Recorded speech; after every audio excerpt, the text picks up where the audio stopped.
Hey guys, welcome back. You're listening to the Home Staging Show podcast, and this is season 2, episode 5.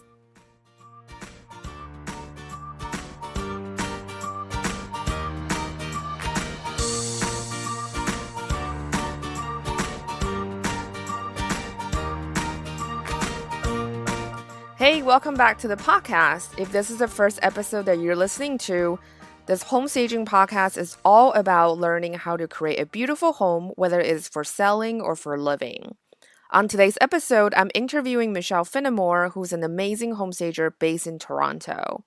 I actually originally didn't plan on interviewing home stagers because I thought no one wants to hear about how great home staging is from home stagers. But I thought it could be also very eye-opening to interview home stagers with specific expertise, especially since every market deals with different types of trends and preferences. Listening to others' experiences can be very valuable for you as you're getting your home ready for sale. Michelle has an amazing business, which you'll hear all about on today's show. She's also one smart businesswoman. You can hear all about her business today. She has a background in construction, so she brings in a lot of unique insights and knowledge about return on investment to her home staging work. The main reason I want to interview her is also that she's on track to do 550 consultations for homeowners this year. That is right, 550.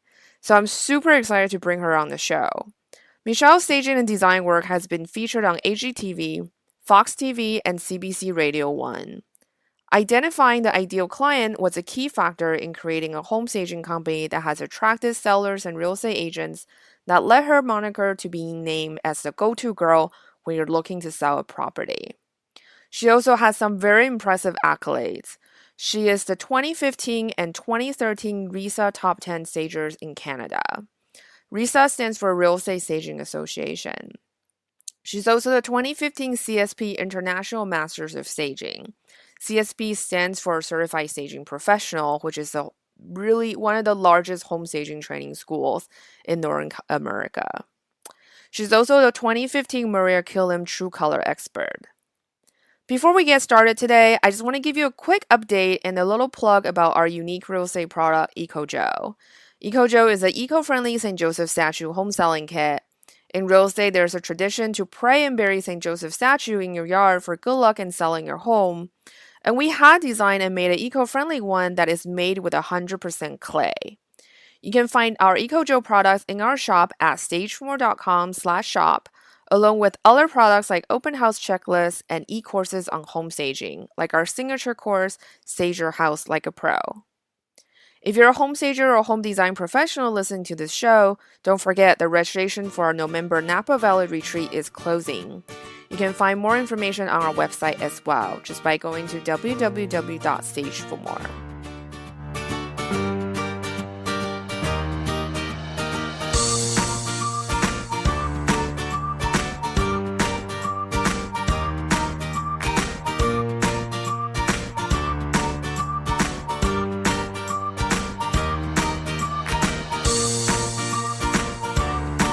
Hi, Michelle. Hi, Cindy. Hi, thank you so much for taking the time. I know you're really busy, and especially now it's a crazy season for staging, so I'm sure you have a lot to do. So I really thank you for coming on the show. Well, I'm happy to be here, and I always like to share the knowledge around, and we make sure everybody's on the same page and we're moving forward. Staging's still a young industry for a lot of areas in the country, and we like to make sure that we're educating people in how the process actually works. Yeah, no, that's why I thought it was really important. When I first started the show, I was kind of like, maybe I shouldn't interview home stagers because obviously everyone's going to talk about how great home staging is, and that's going to be a really boring show. But then I thought about it because there are a lot of things, actually, there are a lot of nuances of what we do that the homeowners don't necessarily realize. So it's actually really great to talk about it, especially talking about the behind the scenes stuff. So people have more understanding of how our business operates and also what they can learn from the process as well. Because as we know, not all cities have home stagers, unfortunately. So it's nice to be able to have access for them for all the information and knowledge out there.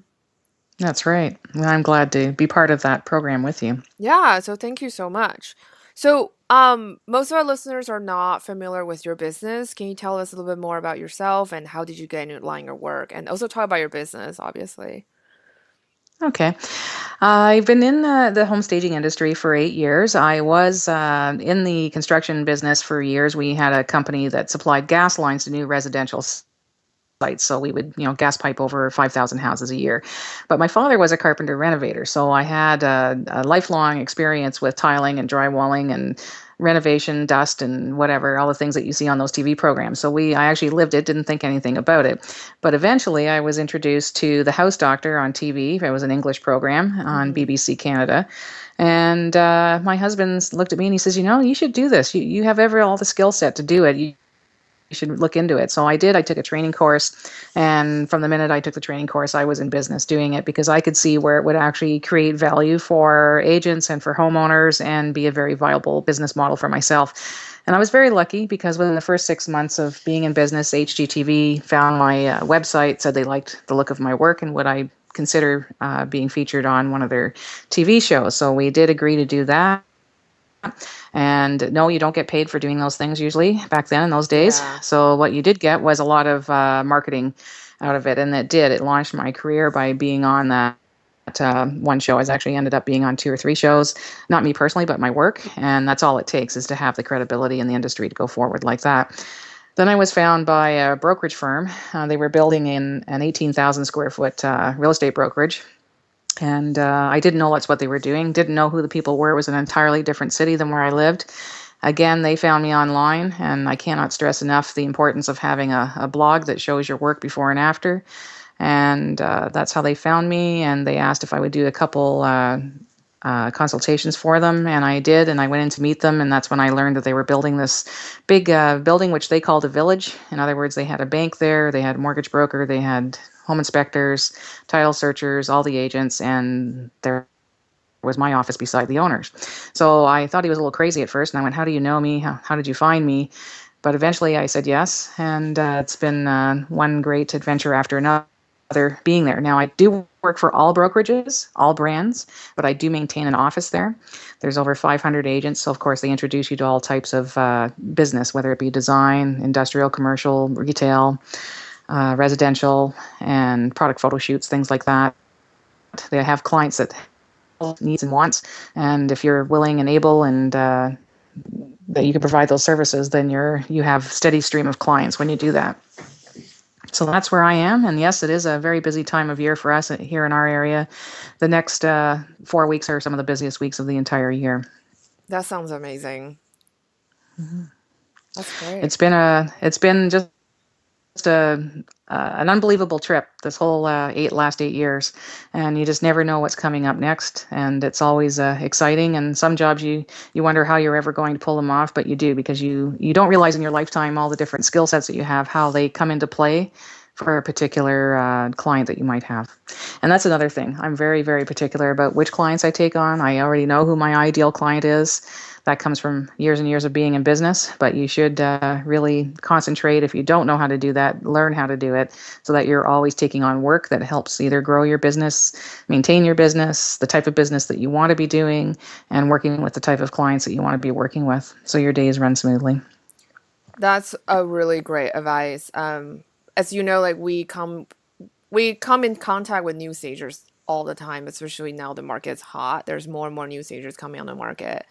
And Mm-hmm. I find that a lot of them actually don't know who their customers are. So they're trying to hit everybody. Mm-hmm. And it becomes an issue. Yeah. It does. And so for them to succeed and be successful and not have to wait 10 years for it to happen, the sooner that they decide that they can identify who their ideal client is, and they may have 2 or 3 different types of ideal clients. I do. It depends what area that I'm servicing. But they definitely have to fit the profile of me saying, yes, I want to have them as a client. And therefore, another thing is you're not being paid by the hour for being there. You're being paid for all the hours that you've been in your lifetime learning and being there and servicing them. So that's where you don't want to be working for wages, because if you're going to work for wages, you may as well work for someone else and let them have all the headaches of owning and running a business. Mm-hmm. But if you are charging correctly and you're providing a level of service that they're expecting, then you can have a very successful business and be in business for years and have the run of it from there. And Yeah. I never concern myself with what new stagers are doing. If they phone me and ask me and want to learn how to do things, yes, I will coach them. I do charge by the hour to do that.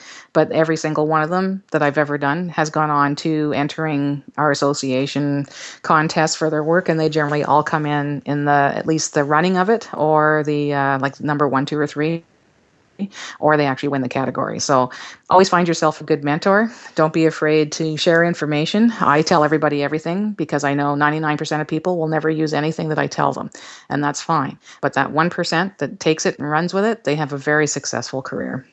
That is amazing. And that goes, I feel like, with everything in life. If you just really Yes. focus that on that 1%, like Hmm. that what is it? Gary Keller's new book, The One Yes, Thing. If you that's just right. focus on one thing, you can actually go really, really far. That's right. And myself, I was very, very lucky when I was a young person, just 21, and I was in sales for direct sales for 18 years, which taught me a lot. But because I had a mentor that was 70 that had been trained by Zig Ziglar. Now, Mm. anyone who knows who Zig Ziglar is knows how important that was. I Hmm. didn't know who Zig Ziglar was at the time. There was no such thing as the internet way back then. So I had no way of knowing, and he never said anything. But that's where all those sales skills came from, and the fact of being consistent in your work, and really knowing who your clients are and making sure that you're reaching them. There's no sense blasting out information or paying for advertising, and you don't know where it's going to. So in this day and age, it's very easy to do targeted marketing, and you should always try and do face-to-face meetings especially if you're a new stager. Do get involved with charitable organizations so that you can show off your work. So no, you're not getting paid to do it, but you get lots of press. You get to be on TV, radio, hopefully, and plus the general population in that network that you're working within gets to know who you on a personal level and what you're like to work with. And That's that's how you build amazing. your business. That's what I did when I first started. When I very first started, there was a show on the radio on the internet called the Staging Diva. Not Staging Diva. I'm sorry, I'm saying it wrong. I can't remember the name of the show right now, but it was a radio show, and it was Gina McNew, and she actually had a lady on. They were talking about having 3 listings on a lake where they lived in Michigan, I believe, and that they hadn't sold, and that they were going to ask an artist to put some artwork in, have a little art show, invite people out, and one of her houses sold that weekend, so that worked for her. So what I did was I went to my local college. When the city I lived in at the time, they had a fine arts program. I asked them to give me 5 students, and would the head of the department please install all the artwork and show them how, and they have their day gallery for that day. So he was teaching them a viable skill. I went to Habitat and I said, you're building a house this year. Wouldn't you like to have access to donations and volunteers? And then I went to the real estate offices and said, I need 5 houses one weekend for this open house. And that's how we did it. And I was on a national radio station with it. People came from hours away. They traveled to attend it. And one of those 5 houses sold that weekend as well. So we had great results for everybody. Habitat loved it because they got donations and they were able to get volunteers and raise awareness of what they were doing in the community. That's So amazing. that's what you call a win-win-win-win all the way around. Yeah, no, Everybody we had a love great time. that. Yeah, in real estate, definitely. Yeah. And so the reason why I brought you on was I know that you just celebrate a huge milestone for your consultations. Can you tell our listeners how many have you done so far? Well, so far this year, we're on target for hitting over 500 this year. Right now, we're sitting at 435, I think it is. So we still have quite a number of weeks to go in the year, and we should hit about 550 this year. So that's a lot of consultations. They Yeah. generally take an hour and a half to 2 hours to do, and we leave them with a written page by page, room by room booklet that lets them know the suggestions. They can try and do it themselves. They can hire us to help. We can do the whole job, whatever service level they require. That's what we offer them as a consultation fee. At the end of it, we give them our fees for that. Okay. So to clarify for those listeners who are not familiar with home staging consultation, can you talk about what exactly you do during Mm. these Okay. appointments? All right. So what we do is we explain at the beginning of it that the reason that we're doing this consultation is because the agents that we work with, we're part of their team. We prepare their prepare their properties for the listing photos. So that is what we're there to do. We're marketers. So I very rarely use the word home staging because it has its own connotations, especially when people watch TV shows and things. So what we Hmm. actually come in and do is give them point by point what they actually need to do. So one of our big things is that they must organize their closets so it looks like a store. And I explain it to them that, IKEA sells billions of dollars of stuff around the world every year. Right. But when I get to people's houses, it never looks like that. But people buy the idea of being in control, and that's how you do it. So Mm. when you see a lot of our listing photos, the closets, no matter whether they're done up to the nines or they're just a regular closet, but they are photographed because they are stunning. We actually stage the inside the closets. Now, we ask that the homeowners do it because we don't want to be involved with them not being able to find something that they're looking for. So that is something that they spend the time doing that. The other thing that we do, we always stage the outside, inside, outside. We make suggestions. You're either renting it, buying it, or you're going to borrow it from family and friends. But this is how we create value in every square foot of your home.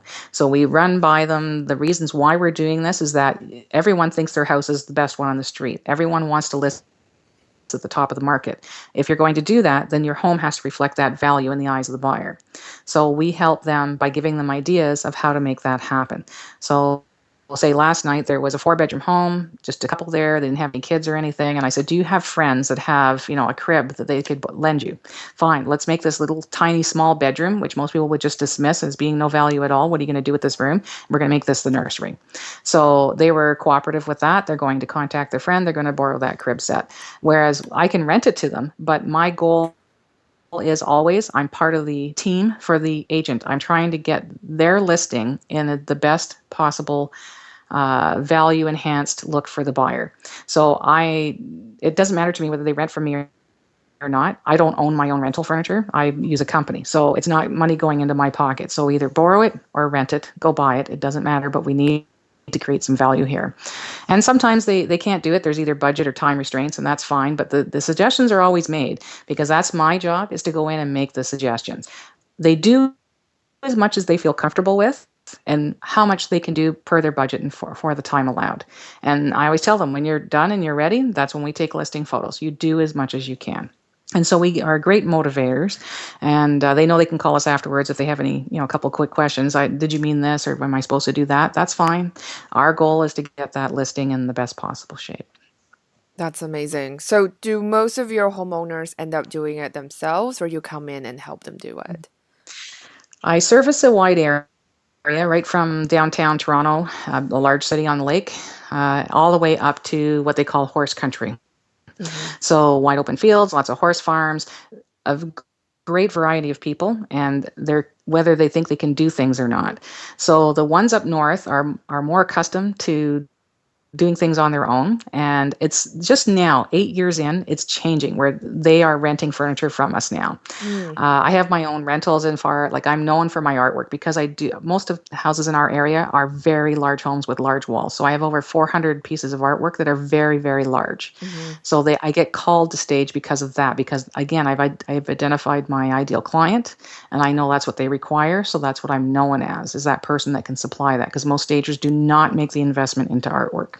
Right. So They're very that's something expensive, they're very expensive. That's right. But I find that's where you're making your money, is when you have that niche. So that's not something for a new stager to think about, is bit by bit, can you invest into this?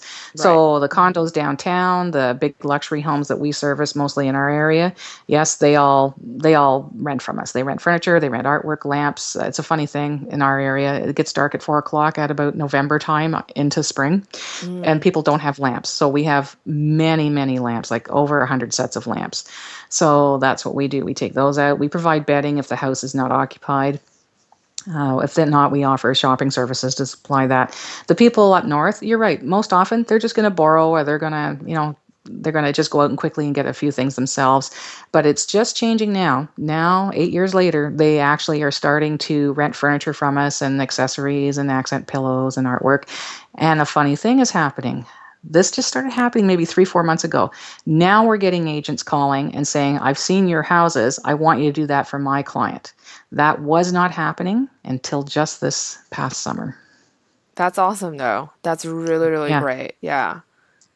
So if I had given up hope in all the last 8 years of servicing that area, I wouldn't be now saying this is now a good 30% of my business.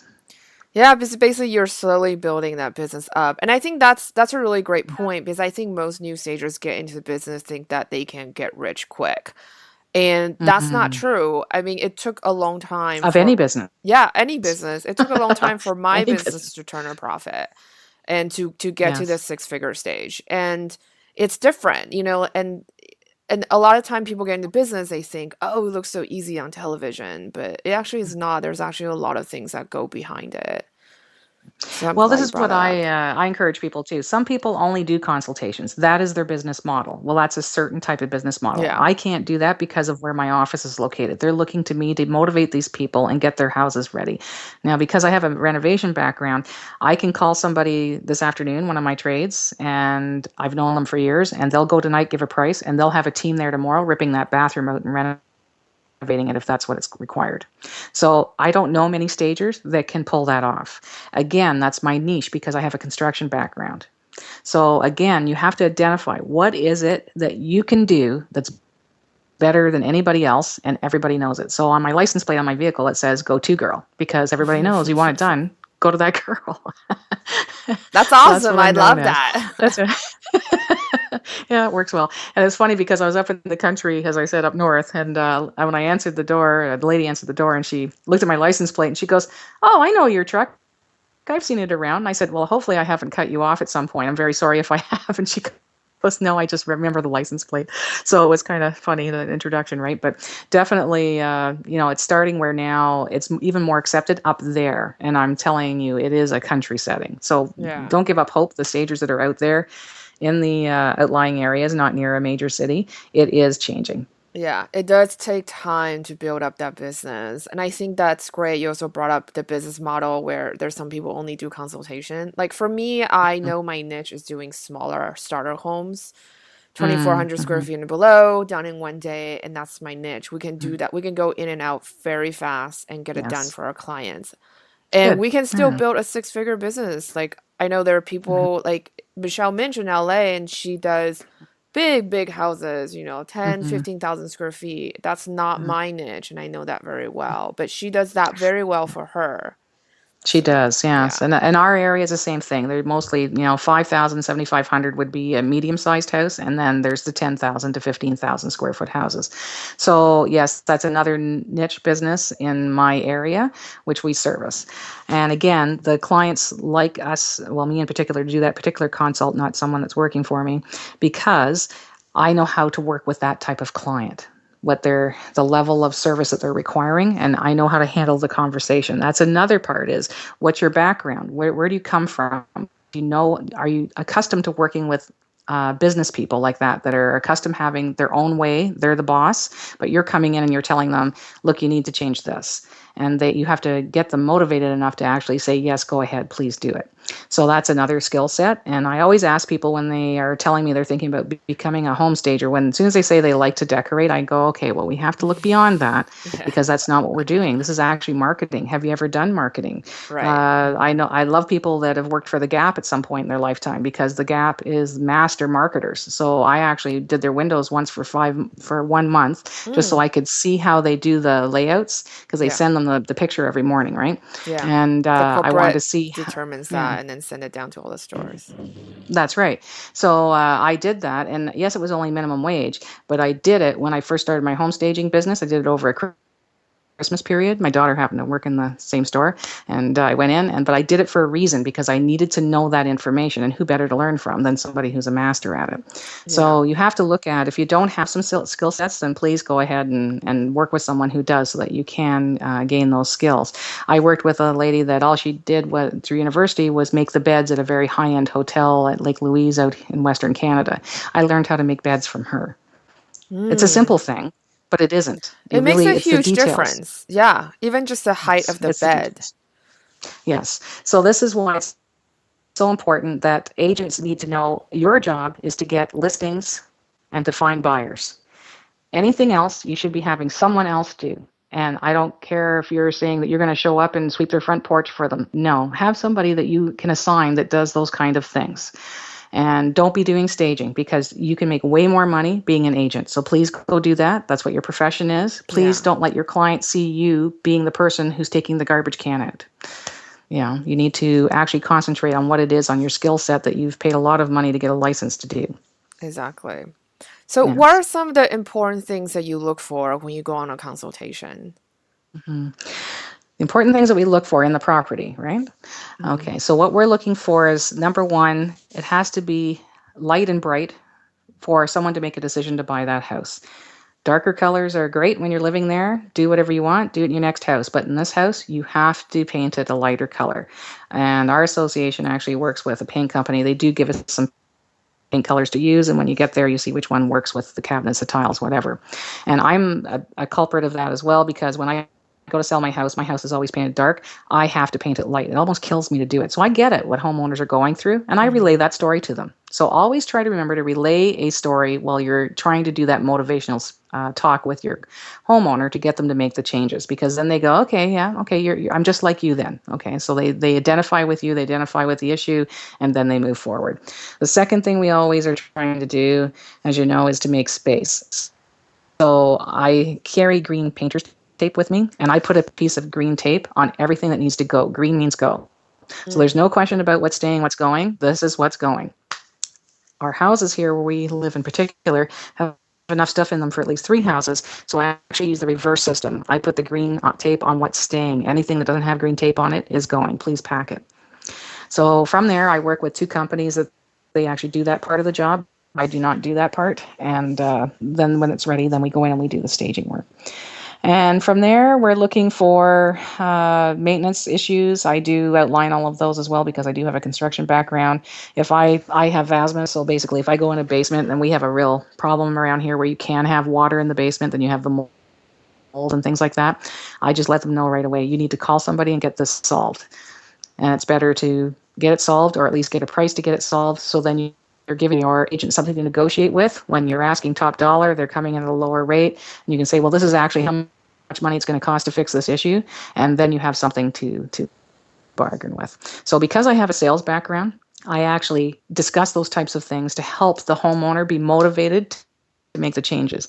So yes, you may need shingles. You may not have the money to do the shingles or the time, but I want you to get a quote for getting shingles that's good for 3 months, and that's what you put on the negotiating table when they say, oh, we're going to take $15,000 off to do the shingles. Well, no, actually, this is how much it costs. It's $5,600. So now you're able to raise the asking price, hopefully. So that's how we work with our clients, is we actually give them all the types of information they need to make the deal go forward. Mm.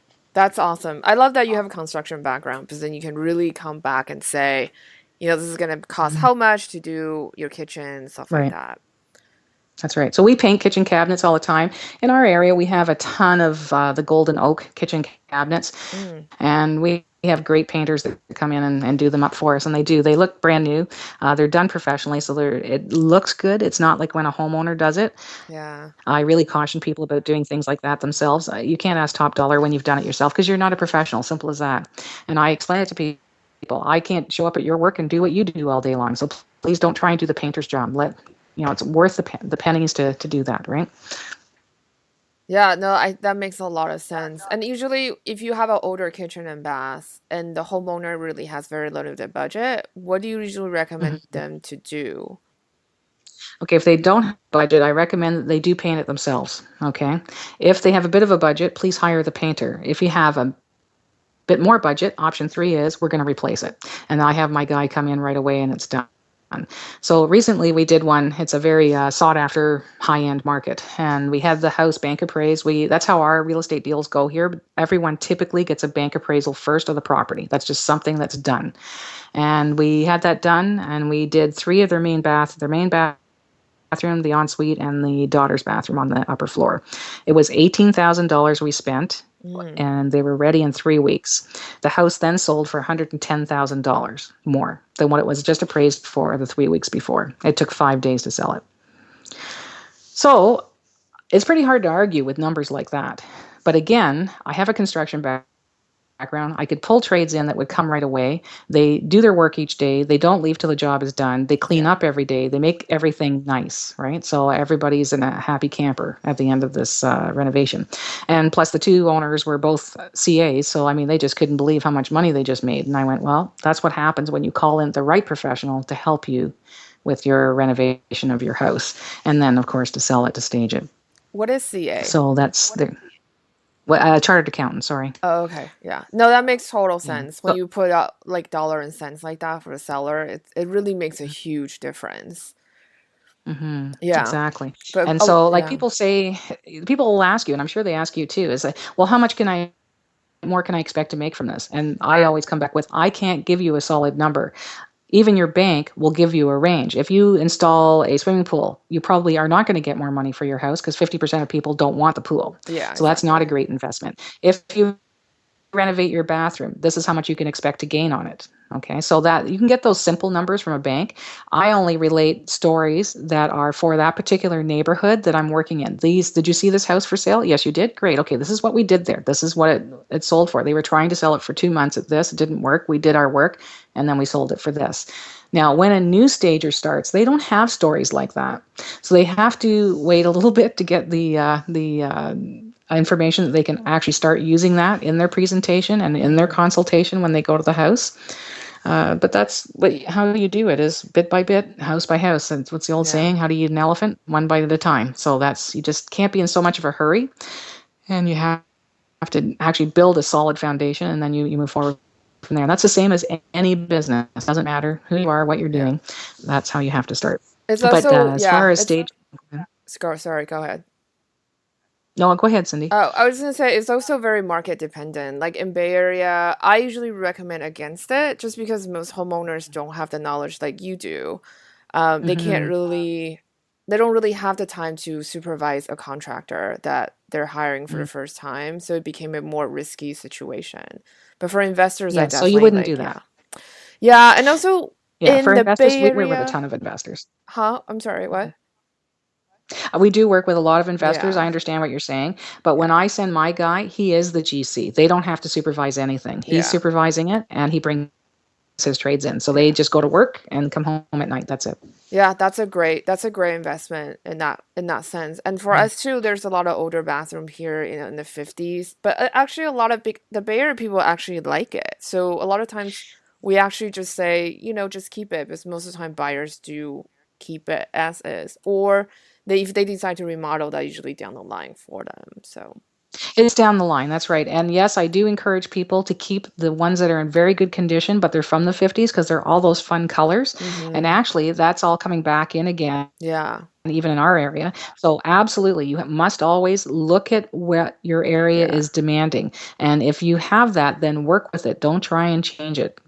Don't try yeah, and lead the pack. Always give people what they're looking for. And that's how I explain it to the homeowners and to the agents is that if you show people what they're looking for, they will buy it. So if you everything you see, all the magazines that we have here have white kitchens and gray walls.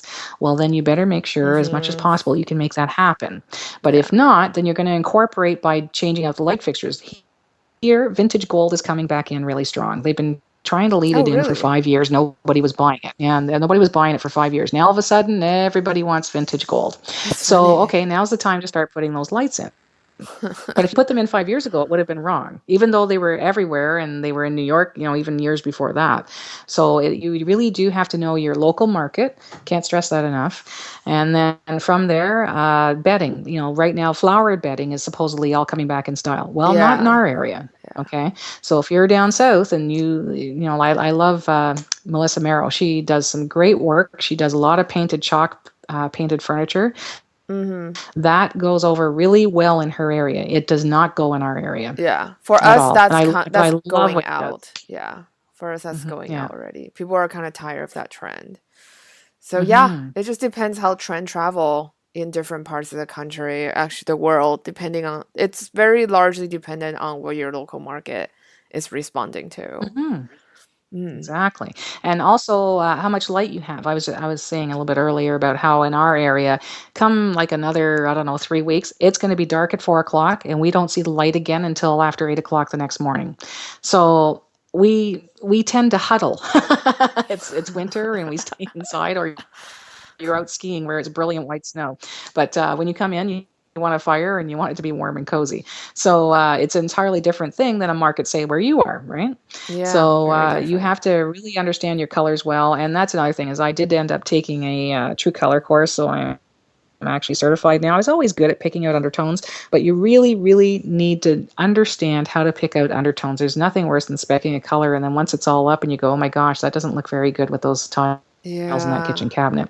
So a new stager should always invest in that. And in our area, pink stores will often give colors, but they just pick off those little triangles that they do, the triangle of Right. colors. Hmm. They don't know that it's going to work in the person's house. You have to actually be standing in the house to do those And colors. look at the light. And Yeah.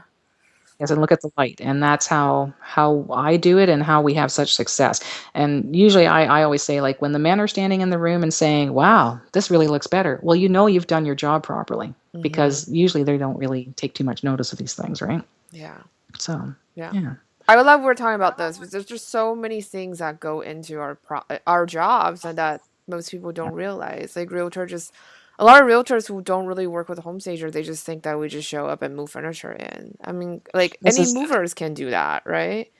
That's right. But when the Yeah. mover does it, it doesn't look like when we do it. So again, I used to work in a photography studio. So my everything in the house has been faced for the photographer. Not a lot of stagers have that experience. There's nothing wrong with going and getting some experience doing that, or actually studying other people's work to see how they're doing things. Go visiting model homes, go visiting stage jobs. And pretty soon, even if you don't know who's done the staging job, you can see when something's done correctly and when it isn't. Mm-hmm. So this is, you have to self-educate. And in an area where you were saying earlier where maybe there isn't much staging going on, well, you're going to have to be doing this online. So, join some groups and start studying and, Yeah. and follow the leaders and see how they do things. And I've learned so much. I was actually a member of ActiveRain.com from just about when it started. Oh, me too. I And that's haven't where been I, on yeah. forever Were though. you? Oh, okay. Because that's where I met Michelle Minch and all these people Yeah. that are leaders in the industry, and truly, truly respect all their work that they do, and have learned so much from each other. I can't say enough. It's not in as much use now as what it used to be, but it's still where I keep my blog. So it's Oh, something that I interesting. do encourage people. Yeah. Yeah, it's changed a lot. I think I got on it in 2006 and then Active Rain went through a lot, I think ownership wise. So yeah, I Yes. haven't been And now on they've for a just while. changed again. So it's going back to the old ways. So thank goodness. Yeah. So they lost me for a little while there, but I didn't do too much on it. But I'm definitely back there doing things again. So again, agents especially, love when you do before and afters. Now, in my contract, it says I have permission that I can use their pictures in my marketing. However, I never put the befores on till after the house is closed. So Hmm. you For can't. privacy, So yeah. I don't think it's Hmm. very good, for privacy information reasons, right? So, but the agents, when you're doing a presentation in their office, yeah, you should absolutely have your before and afters. Yeah. I don't post address either, just for privacy reason. I might post Oh what no, street no, not at is. all. Yeah, we don't put Yeah. numbers on it. Yeah. I put areas too, subdivisions, because then people know if I want to move to Yeah. Valora Woods, this is a house in Valora Woods. So that's where the interest peaks. And then when they're doing their search online, you're very easily found. And then, of course, there's always the presentation I do. I always use the cakes, and I have done it at Risa. And people 8 years later still remember that presentation. So I know it works, and it's a simple thing, but when people say they want to do it themselves, that's why I show them the cake demonstration. Yeah. Well, because Uh, like for example, for consultation, you're gonna do 550 alone, like this year, just this year, and you've probably done how many have you done in your lifetime so far as a oh my stager? gosh.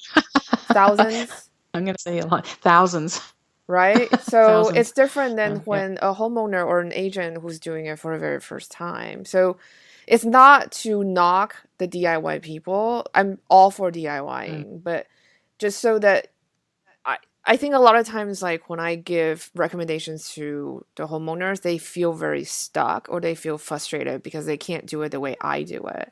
But I was like, well, but I have more practice because I do this for a living. exactly. It's like what you said, it's like I Exactly. can't go into your job and do your job, it just it's different because you have more So, practice at your job and I have more practice at mine. exactly. And So I explain to people, when I look back at all the cakes I made for my daughters, because I used to have a theme every year, right? mm, And I was so proud of them at the time, and I thought I'd done them to perfection. But when I look back at the pictures now, I go, yeah, even my didn't early yummy, but staging they don't look photo, I'm professional. like, oh, like it just you've done it Yeah. more. I mean, my year one and my year 10 now, it looks very different. So, Exactly. yeah. So that's what I explain to people. And yet I do have some homeowners that actually I end up hiring them when I need spares, when we get really busy, because they do actually get it. Now, they don't want to do home staging, but they do like to come out once in a while. So Yeah. basically, I hire them on that basis, right, as a contractor, because I know they get it. They can actually see it. And that's what I explain to people is, only 98 or 2% of the population can actually see something that isn't there. The other 98% can't. That's why there aren't very many engineers in the world, because they have to be able to envision something and how they're going to make it happen. And that's basically what we're doing. We're envisioning something. So when I go through a house, I do go into a bit of a trance, because I'm actually thinking in my head, how am I going to do this? And what inventory would I pull? And this is what it would end up looking like. And so I never take notes when I'm in a house, ever. I leave the notes, the 16-page booklet, with the homeowner. I don't take pictures typically. Mm, And yet they'll call me 3 weeks later and I pick the order and it's packed and it's out. And today we came back, we had one decor accessory left over. That was it. awesome. So, That's amazing. yeah. So but as you say, I could not go to that person's job and do their job like that. So that's why we encourage them, by all means, to let us at least assist. Or I actually offer a service which most people take advantage of. If they've done the work themselves, I go in and I do what's called a before the photo shoot session. So they pay me a minimum fee to go, and I go through each room and I make sure everything's faced for the photographer. So that way, at least, it is looking more professionally done than if we just let the photographer go in there after they've done the work. That's awesome. And this is gonna sound weird. I think it's a kind of weird question, but I get asked this all the time. Do you always recommend home staging? Like, are there any instances where you don't recommend staging at all? Yes, if they have serious structural issues or maintenance issues, I always tell them, please fix these issues first, because this is going to stop the sale of the house, or you're going Yeah. to get a low ball offer and you won't be happy. So the order of preference is you do the maintenance issues, then you paint, because it always makes it look brand new. Then Hmm. you professionally clean. And yes, we do recommend a professional cleaning company, because most people don't clean as well as a professional Right. company does. Hmm. And that even involves, like, steaming the grout line so they come up clean. Mm. And then we stage. Okay. Yeah. Then That's we a great stage. point. Yeah. I didn't know Yeah. you can So steam clean staging's the last. grout line. That's amazing. Oh yeah, well that's when you was talking earlier about details. That's the kind of details that we get into. Mm. That's awesome. And then who usually pay for the consultation? Does the agent In our pay? area, it's the agent. Yeah, the agent typically pays, but I always suggest, if they haven't got the listing signed yet, or they're not sure that the client's going to carry out much of it, their conversation goes like this: I'm quite willing to offer this at this level of service. I offer 3 levels of service, and at this level, the home staging consultation is a complimentary feature of my marketing plan for your property. So no other agent is sitting there and speaking with them like this. So it sets them apart right away about why somebody would want to list with them. And then when they say, yeah, well, the other agent pays for the staging, and what you have to introduce at that moment by the agent is saying, please clarify that with them, because I think what they mean is the consultation. They are not paying for the staging. I only work with 2 agents out of 500 that pay for the actual staging, but only up to a certain limit. They'll say it's either 500, 2,000, 4,500, whatever it is, and then they get reimbursed on closing for that fee. So they Mm. do pay it up front to help out, but then they get reimbursed. And they take a very long listing. They know they're going to sell it probably in a month, but they'll take a listing for a year just to make sure the person isn't going with some other agent after they've put the money into it. So we educate Interesting. the agents on how to have these conversations as well. So we are there as a resource for them to know how to word these things, because they really don't know. So this way you're helping them move forward with their clients and getting more listings. And then from there, we will say to the homeowner the same thing, is that you need to, if you're paying for this consultation, your agent will reimburse you when you sign with them. So I get many phone calls just from my website saying, we'd like you to do a consultation. My first question is, do you have an agent? No, you don't? Okay, I can give you 3 referrals if you wish. Or at some point, whoever you hire, you ask them, are they going to reimburse you for the home staging consultation? And then move forward on that basis. That's amazing. And then, in your experience, what are some of the things that are often overlooked by the homeowners? Yes, there's so many things often overlooked. So the big one is when they photograph the bedrooms. and they haven't removed the things from underneath the bed. It can be a beautiful room, like a magazine, and then you'll see a red bag underneath the bed, or skis, or whatever it is. It's always red. I don't Yes, know why. I don't know why, but it is. And then the other thing is linens that are not straight. You can see it in a second. So how I describe it to people is, when you go to a wedding and you're all beautiful and you all have your hair done, your makeup, beautiful dresses, but the photographer forgot to tell you that little the closure on your necklace is hanging down where everybody can see it. For the next 30 years, all you look at is that little clasp, even though everything is perfect in the picture. So that's how we describe what we do to the homeowners and to the realtors, is we make sure all the details are taken care of. That's amazing. Yeah, it's really, they say devil's in the detail. It really is in the details. It really is. The other one is, my favorite saying is, there's only one bride in every room. Okay. And if it's a fireplace, don't have things all around it and on it, because the bride is there. Please don't put anything by her. And then they usually want to try and have, whatever beside the fireplace. And I always say, that's like my brother, who's like standing in the background giving you the peace sign, and what they call it, photo bombing. No photo bombing. And they laugh, and it takes the tension away, and they go, okay, fine. Okay, we'll take that away.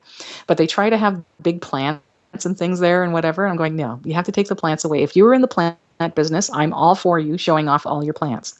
But please, please, please put your plants away when we're staging the house. We try and group them all in one area is what we do. So they're, they can't always take them out of the house or in the garage. So we try and find another spot for them.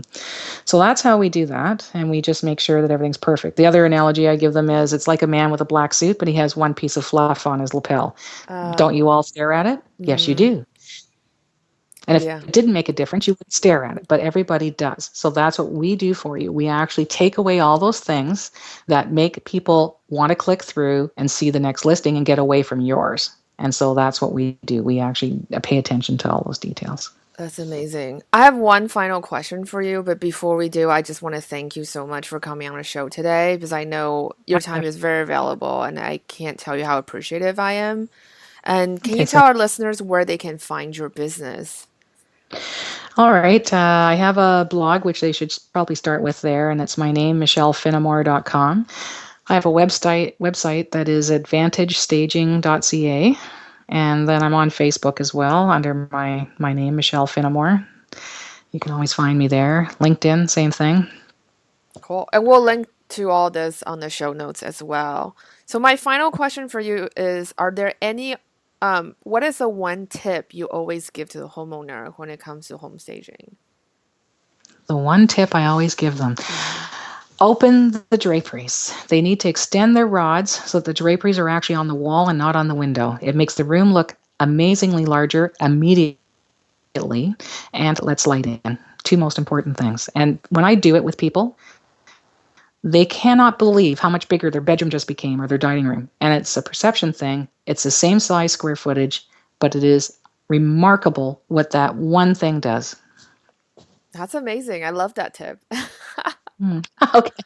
No, use it's it. true. I actually a lot of times people are like, should we just take the drapes down? Especially they have drapes that have been there for 10 years. 20 years or 10 years, and they never been changed. We take those ones like, down. just take those down. Because it just makes it look so we just much take them down.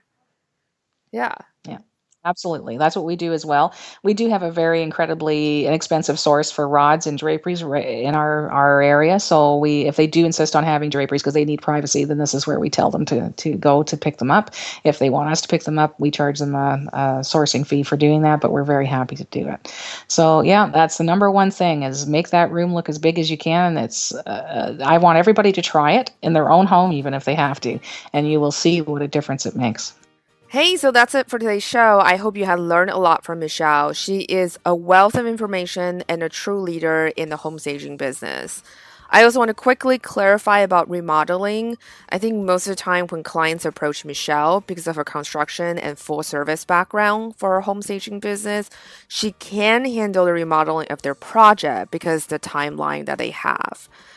The reason why I generally advise no, you'll hear I say this in previous podcast episodes and also on our blog, is usually when most of the times when a client come knocking on my door, they're about 1 to 2 weeks out of their on-market process.